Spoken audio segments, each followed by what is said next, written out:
Hello and welcome to today's coaching Q&A session. I'm Wendy Greer with Learning Strategies and MINDTRX. And as we have in the past, I was just going to talk briefly about a topic, and then we'll go into the questions, which we had quite a few today, which is wonderful. So basically, I wanted to talk about stepping into your power, into the full potential of what you're here to do and be.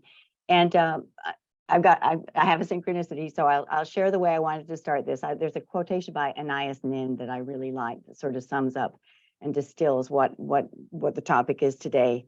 And the day came when the risk to remain tight in a bud was more painful than the risk it took to blossom.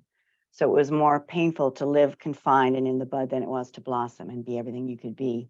Well, I'm working on some projects at home, and I'm doing some space clearing. I do that periodically just because I want to allow fresh new energy to come in. And so I was organizing some papers. I have a habit of copying down things that I really enjoy, quotations or thoughts or poetry, that kind of thing, and came across this one, which I love too. And suddenly you know it's time to start something new and trust the magic of beginnings. That is from Meister Eckhart, one of the early Christian mystics. So you got two people, contemporary, a mystic from a long time ago in a religious tradition, and exactly the same thing. Suddenly you know it's time. You got to step into the full potential. You got to allow the flower to bloom. You got to step out of the confinement and the place you've been stuck. So I just thought that was wonderful. So a lot of what we have talked about so far in the Q&A sessions is really leading to this point. You know, are you in a place of self-acceptance? Are you taking full responsibility and control? Are you being proactive? Have you looked at your self-sabotage, your limiting beliefs? Have you moved through those and beyond those? You know, have you sort of made sure your goal setting is aligned with what you value and what you're passionate about? Is it present tense? Is it what you want more of? Is it a power statement? I am, I now, I have. So we've covered a lot of different things, but what I wanted to focus on today was really tuning into what you're passionate about, what fuels you. I've talked earlier about Success Built to Last, the Paraliminals Success Built to Last that we did with Stuart Emery. I like that so much because it really helps you to tune into what you're passionate about, what you do well, which is almost always what you're here to do. And that's what we want to tune into. We want to really fulfill that higher purpose, your unique gifts, the things that you bring to the table that nobody else can in the way that you can do it. And you know, presupposing that you have accepted that you're already wise and creative and resourceful, that you're whole and complete without that life purpose in place, but that brings the circle full closure. You know, you're going to keep exploring new possibilities, visions and goals and priorities, but you sort of have a handle on what you're here to do, why you're here, you know, and you're stepping fully into the power to do that. What's really intriguing to me is there's a couple of events that normally precede this, or that often precede it. One of them is a traumatic event that really shatters your world, and it causes you to re-examine your whole perception, the way you see the world, what's going on in your world. And it really, it's a really tough place to go through. But as a coach, I get really excited when somebody's world is in chaos, because it's like you had a jigsaw puzzle that seemed like it was glued down to the table, and all of a sudden all the pieces shatter and nothing is where it was. But guess what? You get to decide what the new picture is. And so in that incredible chaos and disorder and discombobulation, this just feeling of just everything being out of order and upside down and topsy-turvy, there's the opportunity for a new paradigm. And often that it's just the strangest thing that out of the greatest challenges come the greatest growth. So, and I see that over and over and over again. So that's one of the things that sometimes precedes this stepping into your full power. Another one that I've seen quite a bit is people that are incredibly curious about the world, and that curiosity gets piqued by different things, and they keep exploring. It's almost an overwhelmed situation until they find the peace that is what they're here to do. That curiosity, I think it weakens old stories. If somebody has been sort of staid and even keel, and all of a sudden they start exploring their world, the parameters they're operating from shift, the box opens up, and the old identity can become a rut. You know, I mean, you need some banks on your river, but you need the river to flow freely. You don't want to have a block that stops the river from flowing. So that curiosity is really a crucial part of seeing what else is available, what else might be out there. And one of the one of the challenging types of people for me are people that think they know everything. They've already got all the answers, they already know it all, but think their life isn't going right. Well, you can see what happens there. They've cut off the options. I mean, there's infinite possibilities about what you think you know is so. And when you think you know it all, you tend to close off from that. And sometimes I'll be really didactic and think, oh, well, why are they going that route? But always there's other possibilities. And so you want to not get stuck in that rut, because that will close you down and take you out of power, because you've lost the ability to see beyond what's right in front of you. And as human beings, that's one of our incredible capacities, that we're so resilient, we're so flexible, we can flow in so many directions. And I love to see people that do that. One of the components that I'm also very aware of, and I think it's partly because I coach a feng shui course, but any clutter, mental, emotional, or even in your physical environment, really closes you in, because it takes up space, it takes up energy, it has to be maintained. And so it tends to keep you spinning in circles, dealing with stuff, dealing with, whatever it is. And so what you want to do is open up some space around the things you're thinking, the things you're feeling, and your physical space, so that you can really see what's happening and embrace the other possibilities that are there. The story that comes to mind with this, and I've always loved this story, apparently the statue of David that Michelangelo did, I think it's pushing 20 feet tall. And this humongous block of marble got delivered to the studio. And for some reason, somebody was in the studio who wasn't really familiar with sculpting, and he was just so puzzled, like, how in the world are you going to turn this into anything? It's just a block of stone. How are you going to make, you say you're going to make a statue of David? How is that going to happen? And Michelangelo said, I'm simply going to remove everything that isn't David. And that's what we want to do. We want to remove everything that isn't us, everything that doesn't support us, that doesn't confirm what we stand for, everything that isn't having us step in our power and our capacity, everything that's reactive and not proactive, everything that's contracted and not expanded. All of that we're going to remove, so that the full glory can be expressed and viewed and emoted into the world. So, and another thought I just sort of like to bring up, it's not really that we're finding ourselves. One of the things that I've come to realize over the almost 20 years I've been coaching here is it's generally I'm holding the space for somebody to remember, because they already know. It's not that you're completely lost, or you're not there, or the possibility isn't there. It's that you've forgotten what you've done with it. And so you need to come to center. You need the space. One of the reasons I think paraliminals work so well is because they're so enjoyable to start with, so people will do them. But also you come to a place of stillness. You come to a place of quiet. If you have a room where you do your paraliminals, you'll notice the minute you walk in there, you start sort of expanding and sort of anticipating, tuning in, and really seeing beyond your normal visual, the normal way you see the world. And so, and in that quiet, the other thing that happens is I think people can hear. I often have people where something will keep recurring in their life, and it keeps getting more and more and more extreme. And I think what's happening there is the universe has been knocking quietly, and then it's knocking a little more loudly, and then it's whapping on the door. Finally, it's charging the door, trying to get you to listen to what's being said. And when you sit to do a paraliminal, you're opening to listening. You're opening to what you know. You're opening to that internal wisdom. And so once you do that, then you're able to take that actively out into the world. And so, it's a great combination of the quiet time, the commitment, the discipline of doing it, and then the openness to hear. And that is so important. You really need to be able to do that. So that's my thoughts for today around that topic of stepping into your power. New action generator would be one of the paraliminals I would select for this. There's something about moving into action that really shifts you into a more joyful, more expanded state. And so New Action Generator really helps you to see where you might be stymieing yourself and where you might want to be moving, what direction you might want to be moving instead. So I really like New Action Generator for that. Simplicity is good because in the simplicity, you'll find the stillness. You'll sort of release the stuff that isn't David. You'll release the stuff that isn't you, and you'll come back to basics, and you'll come back to understanding the strengths and the power and the sheer genius that you bring to the world if you allow it to express itself. And the other one, one of the newer ones I like for this is Self-Actualization, because that's about really the subtitle, live each day as the best version of yourself.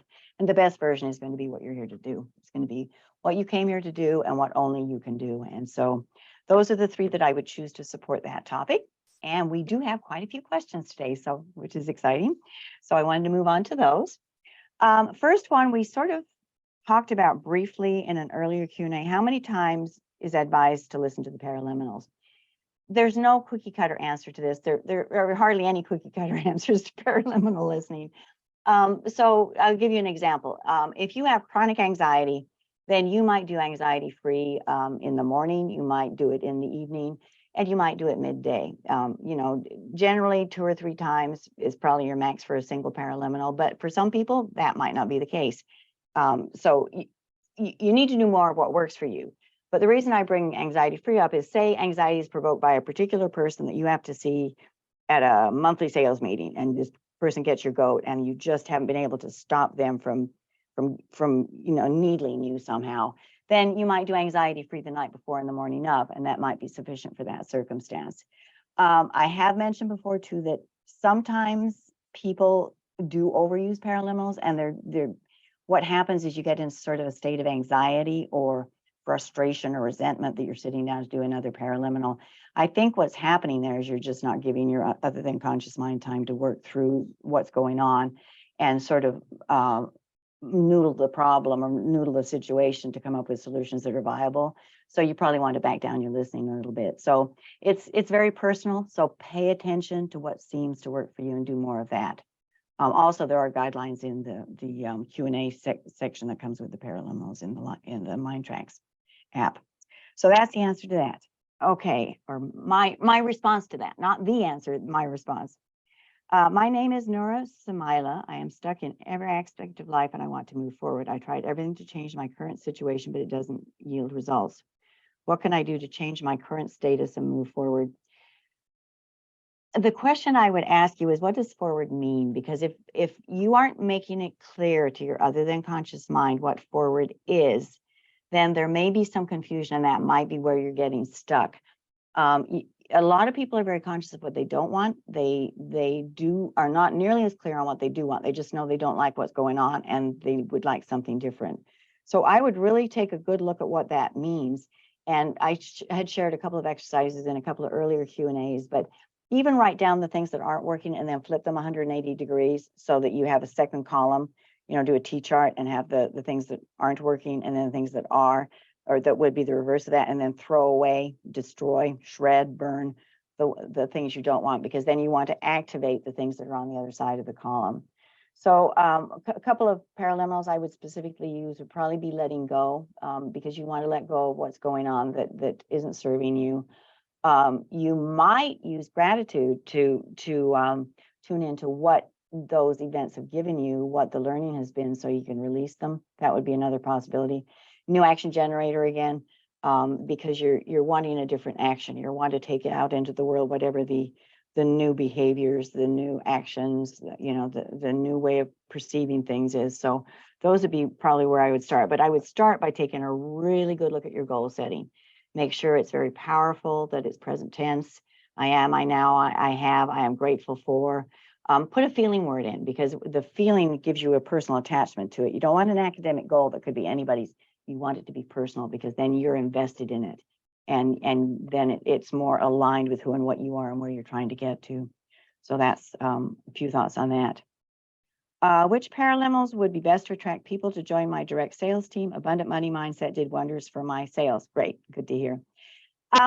positive relationships is a real workhorse, and it doesn't have to be just romance or personal relationships. It can be used for business relationships as well. What I would really tune into is the kind of people that you want on your sales team. Is what's the most important: integrity, compassion, academically sound skill sets. Sort of tune into what you want, build that into what you're looking for, and then move forward that way. You might also consider instantaneous personal magnetism. That one is really good it's good for salespeople anyway, because it sort of puts you in a very charismatic place where you're really emoting honestly and with integrity, but in a very affable and approachable way. So you might use that and even use that and build into that not only are you going to do that, but you are choosing people that can generate that magnetism, because that will be the kind of person you probably want on your sales team. So that's a few thoughts about that. Next question: when making a decision regarding the timing to leave my marriage, should I use mainly logic or faith? Oh my goodness. Wish I could give you a hug. That's got to be so tough. I can't answer that. Only you can answer it. But I do have a few thoughts of paraliminals that might help you to do that. I don't know the history. I don't know the water under the bridge. I don't know where you're at. But what I would probably think through would be gratitude for the relationship, even as it was. Most people get married because there's something there, there's some spark, there's something that was positive and meaningful. You may have received from that relationship what you were looking for. I don't know, where you stand on that, but gratitude would be probably a good start. To whatever extent you can, gratitude for the circumstances, for what's transpiring, for the growth you've experienced, for even the challenges, because that's where you grow. I would probably use letting go, because letting go will clear the space for you to see more clearly. You'll have you'll release assumptions and history and whatever has made this relationship a sticking point or a non-progressing possibility for you. So letting go will let you remove that. And then maybe intuition amplifier, because that would help you to tune into, I would think the answer to your question would be there's going to be some logic, but there's also going to be some intuitive trust, some faith that you are being given information that is meaningful to you and that you need to do something about or act on somehow in the world. So that's just a few thoughts. As I said, that is such a personal thing, and I don't know, and I don't really need to know. You need to understand that you know what's the best way to move forward. And so trust yourself. Open the doors, explore, and then trust and act on what comes to you intuitively and mentally. The two go hand in hand. It's just when you're so close to something like a marriage, it's hard to see the pragmatic part, and you tend to get very emotionally embroiled. So I think the three I'm suggesting will probably help to give you a little distance, a little space, and a little clarity, so that you can see clearly which way is most positive and most compassionate for everybody involved. So that would be a few thoughts on that. What is the impact of using paraliminals as background music on a speaker instead of a focused session with headphones? Is there any benefit to the suggestions to the non-conscious mind? I'm sure there are. There's a couple of things I would say about that. One is make sure it's a road activity that you can do without having to be conscious of what you're doing. Clearly anything involving heavy machinery and things, you wouldn't do that. I've tried using paraliminals as ambient sound, and I don't think I get nearly the depth. I don't get the clarity. I don't get the insights, and maybe that's my presupposition that I take it in with me. Try it and see. I would assume that even though you aren't totally tuned in, the change work is having some impact, but it wouldn't be my cup of tea. But try it. It may work for you. I mean, I have a lady who does her house cleaning with Paul's paraliminals going, and she, it's things like vacuuming and dusting and things where she's doing a repetitive action. So it may very well be that the two are so sort of aligned, you know, the repetition and the rhythm, that somehow she almost gets into a trance state automatically by doing that. So experiment, see where it goes for you. And let us know so we can pass it on. I am in the worst financial situation I've ever been in and find myself paralyzed with fear. I have periods of feeling optimistic, guided, and positive, but I am on a constant roller coaster of emotion. Any suggestions about paraliminals or other ideas for me to rein in my erratic emotions? I'd like to remind you of Jack Canfield's acronym for fear, which is false evidence appearing real. You've got a real financial situation, you're under duress, you know, there's a lot of things going on. Apparently you have a computer that you can write to us on, so, you know, you could be out on the street with nothing.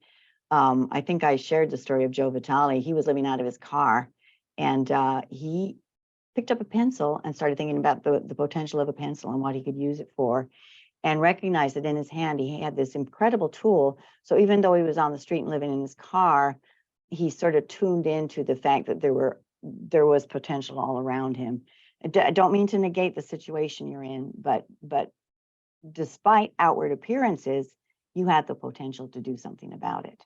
And so I would encourage you to remember that you know, you are powerful beyond belief. There is no doubt in my mind. But from a paraliminal perspective, one other thing too. Remember that I just mentioned the chaos that precedes a new order. This may be an opportunity for you to shift gears and change directions. I don't know why this is happening or what has precipitated this, but sometimes when something happens that's pretty dire, it's the wake-up call where you do actually shift gears and you take a totally different direction, a totally different perspective, and the road opens up in front of you. So just please try and stay as open as you can. Obviously, the first one I would think of would be fearlessness, because that's tuning into the courage to be proactive, to look at the situation as it is. Sounds like you're accepting it as it is. However, there's always, around every situation, no matter how dire, there are an infinite number of other possibilities, and you're probably looking down a few degrees. There's 360 degrees in that circle. So the fearlessness would be good. Anxiety-free. You might think about new option generator. You might think the generators are really good for stuck states. And so the new option generator, you know, again, gratitude that whatever the financial situation is, you got there through a series of events that somehow have helped you to grow, because life does not happen to us. It happens for us. And so, you know, what is the opportunity there?